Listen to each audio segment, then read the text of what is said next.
Hi Kollegen, ich habe noch hier den Audi S6 hier rumstehen. Ne? Der steht schon Monate über Monate und Wochen über Wochen. Ich muss den jetzt mal reinholen. Irgendwas klackert da von der Lenkung her und ich hoffe, der springt an. Die Batterie war eigentlich noch relativ gut. Ich fahre den mal rein und dann gucken wir uns den mal an, ja? Ah, ich glaube, das wird nichts. Nee, die Batterie, die ist tot.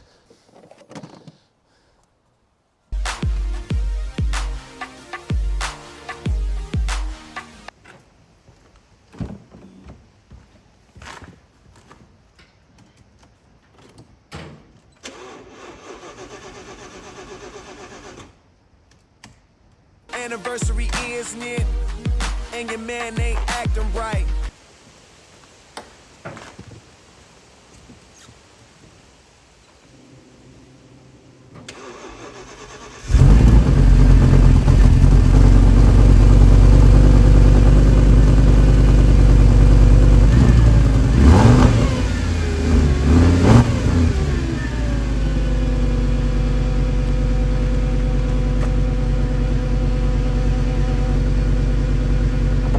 I ain't gon' flex, I'm not gon' front. You know if I ball, then we all gon' stunt. Send 'em out.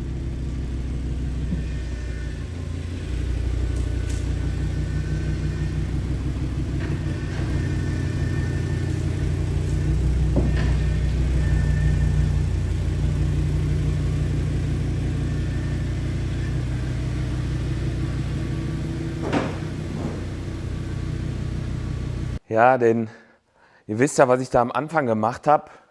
Die Servopumpe, die war ja kaputt, ne? Und da hat der Vorbesitzer, der hat ja doch so richtig, glaube ich, 10.000 oder 15.000 Euro in das Auto investiert. In Sachen Inspektion und Lenker vorne und was nicht alles. Und dann ist es an der Servopumpe gescheitert, ne? Die hat nicht richtig funktioniert und die hat extrem gejault und sowas. Und ich habe es aber doch so gewechselt. Ich habe die Achse vorne abgelassen und bin dann irgendwie so dran gekommen. Die läuft ja hier über die Steuerkette. Ne? Alles in allem steht mir das Auto schon viel zu lange hier rum. Der hat noch, glaube ich, 1,5 Jahre TÜV oder noch mindestens ein Jahr. Und das ist einfach zu schade. Ne? Auch wenn der verranzt aussieht, weil er halt dreckig ist und noch nicht mal sauber gemacht oder sonst was. Aber er hat halt einen V10 5,2 Liter Motor drin. Ne? Ist ja auch nicht überall drin. Ich werde den jetzt erstmal hochheben und gucken, warum die Lenkung so Spiel hat. Also irgendwas klackert da so extrem, als ob ein Spurstangenkopf ausgeschlagen ist. Müssen wir uns mal genauer angucken.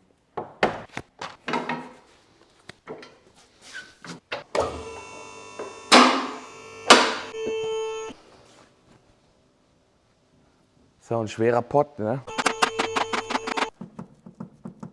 Ich habe schon was gefunden hier. Ich probiere euch das mal sichtbar zu machen. Guck mal, wenn ich das Rad hier bewege.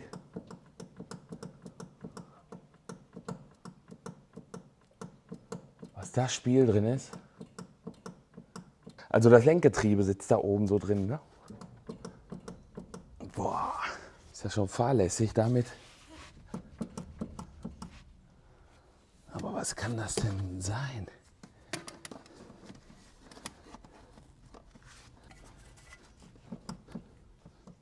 Wisst ihr, wie das aussieht? Als ob das ganze Lenkgetriebe da locker ist. Ich glaube, das wird von oben festgeschraubt. Ich lasse mal runter. Ich muss mal von oben mir die Schrauben angucken. Ansonsten, der Motor ist trocken. Das Flexrohr ist undicht. Also da habe ich ja einfach ein Rohr reingeschweißt. Das kann ich aber so nicht lassen. So, das muss ja irgendwie von hier oben festgeschraubt werden. Ne? Das war ja einfach. Ja, ich sehe die Schrauben.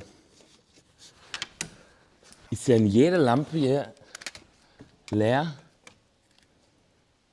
Da. Lass noch mal ein bisschen hoch. Nee, ich komme da nicht richtig hin.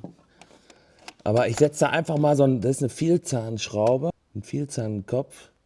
Ich setze da einfach mal einen drauf und guck mal, ob ich da nachziehen kann, ja?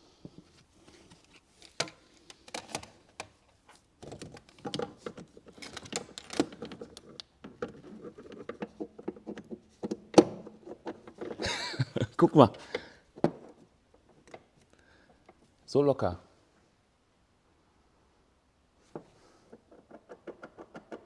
Ich glaube, der ist zu groß. Ich nehme mal einen kleiner.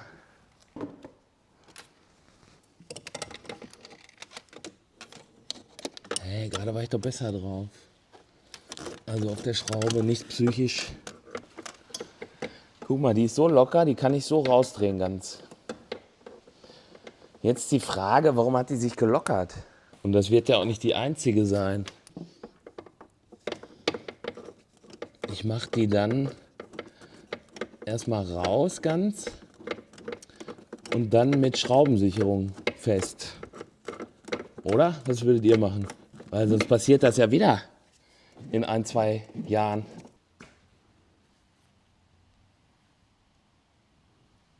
Jetzt weiß ich aber nicht, war das eine Einbaufuscherei? Oder hat die sich einfach so mit der Zeit gelöst? Kann ja sein, dass die das Lenkgetriebe getauscht haben.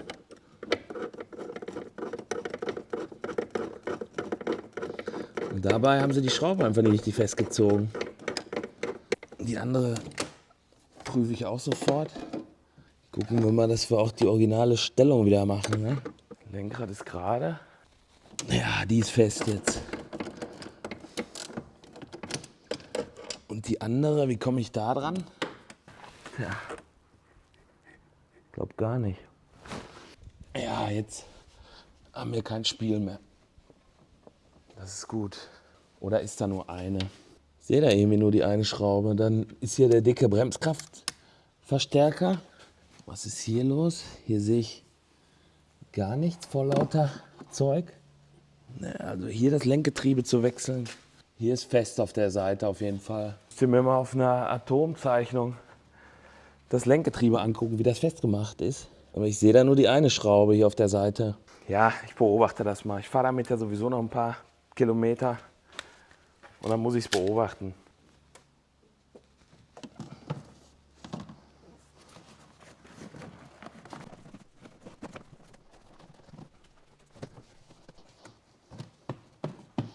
Schön. Schauen wir uns mal den Ölmessstand an.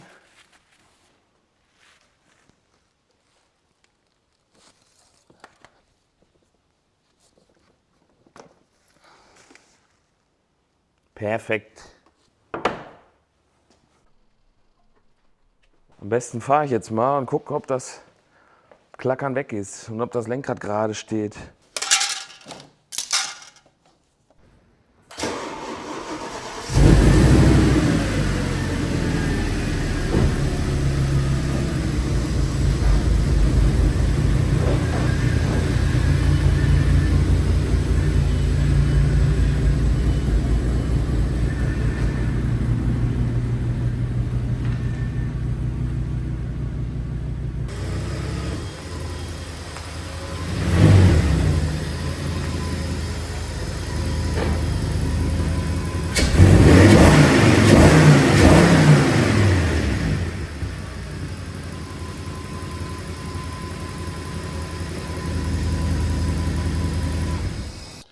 Jo, klappert nicht mehr. Lenkrad steht zwar ein bisschen schief nach links, müsste wahrscheinlich mal eine Achsvermessung gemacht werden. Die Batterie ist leer, die müsste aufgeladen werden, aber so von innen. Der hat übrigens erst 118.000 gelaufen, ne? Wisst ihr das? Hat auch keine Fehler bis auf die Leuchtweitenregulierung. Müsste einfach eine frische Batterie rein oder aufladen. Ansonsten fährt er sich gut. Da ist ja die ganze Achse gemacht worden, ja, und sowas. Ich will den jetzt auch loswerden. Guckt mal hier. Guckt mal im Internet, wie teuer die sind. Also ihr zahlt auch mal ganz schnell 10.000, 12.000 Euro für einen S6 mit dem Motor. Ich will das Auto verkaufen und will da nie wieder was von hören. Deswegen so günstig und möglichst an Gewerbetreibende. Fahre ich ihn jetzt wieder raus.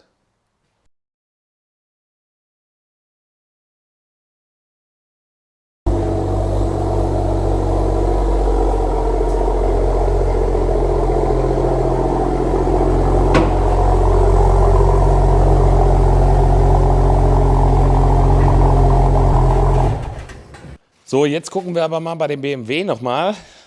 Da steht jetzt der erste Ölwechsel an. Also ich bin damit ganz wenige Kilometer nur gefahren.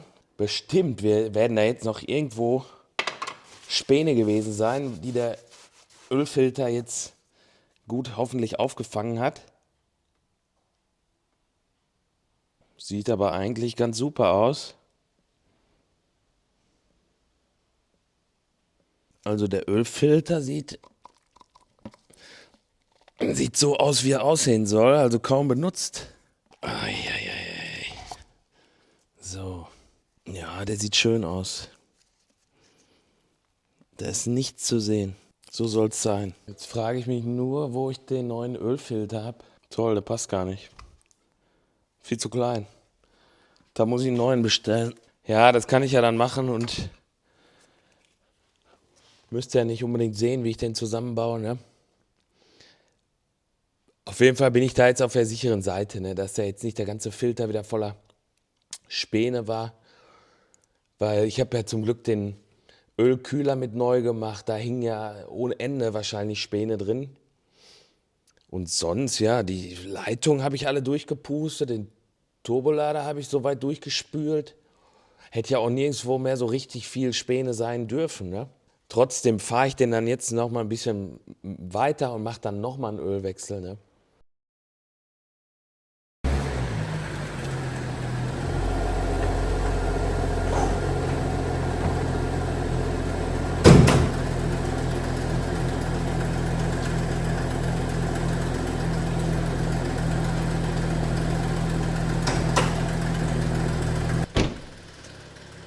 Ja, Kollegen, bin gerade über die Autobahn geballert und ich sage euch gar nicht gut. Also Leistung hat der volle Pulle, ne? Aber hört ihr das Geklapper? Oh Mann, oh Mann. Ich habe das so an der Ampel gehört. Also innen hörst du das nur, wenn das Fenster auf ist.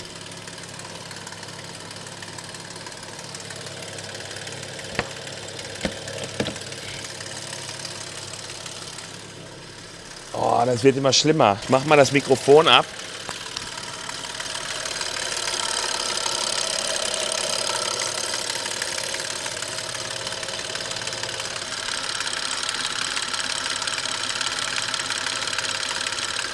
Ich könnte gar nicht sagen, wo das herkommt.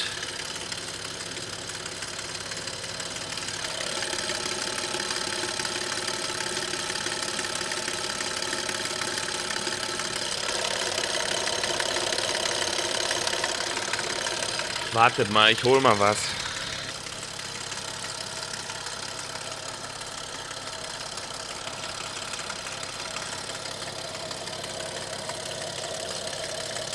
Oh, ist das laut.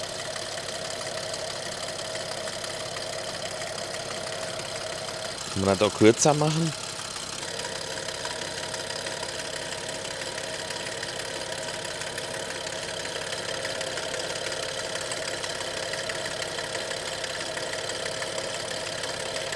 Oh, ist das am Rauschen, ey, da krieg ich ja.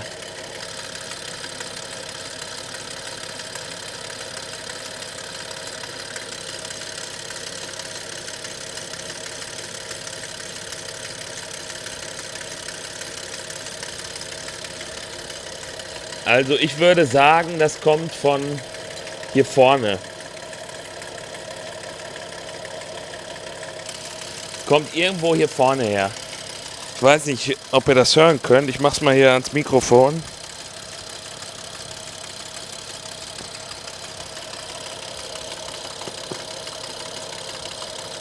Hier vorne am Steuergehäuse.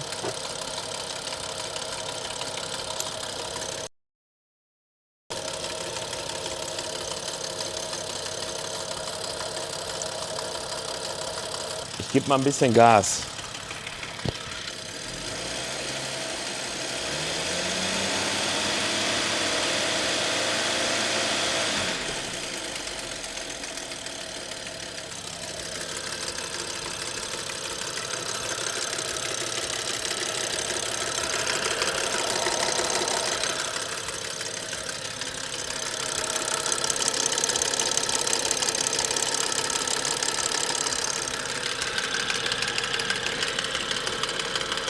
Kommt hier raus.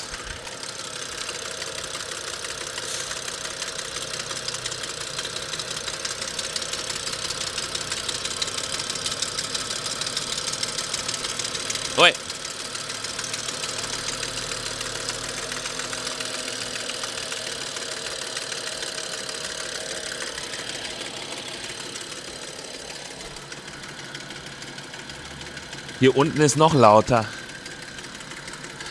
Es kommt auf jeden Fall von vorne.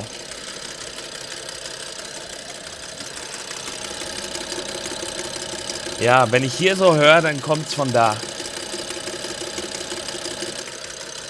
Ich mach mal aus.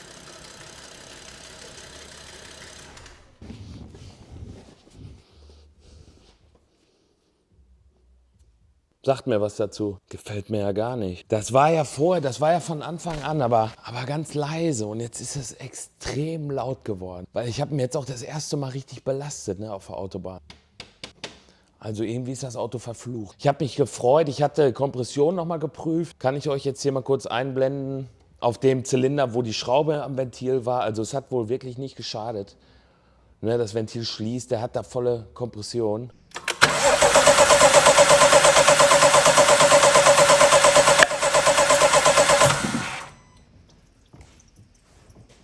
Und jetzt sowas. So wie sich das für mich anhört, ist das die Steuerkette, oder? Weil die ist hier vorne in der Gegend. Ach, warum habe ich auch nicht die Steuerkette neu gemacht? Weil ich da wieder einfach Aufwand und Geld sparen wollte. Ne? Meint ihr, das ist die Kette oder was? Was soll das sonst sein? Das hört sich hundertprozentig so an wie hier vorne die Steuerkette. Und jetzt, wo der richtig heiß ist, ist das am schlimmsten. Ich weiß nicht, soll ich lachen? Soll ich weinen? Immer so nervige Fehler. Ne? Warum kann das nicht einfach mal funktionieren? Ne? Öldruck ist ja voll da, also mit Öldruckprobleme kann es ja gar nicht geben. Ne? Nervig sowas. Ich fahre den nochmal auf die Bühne, ja.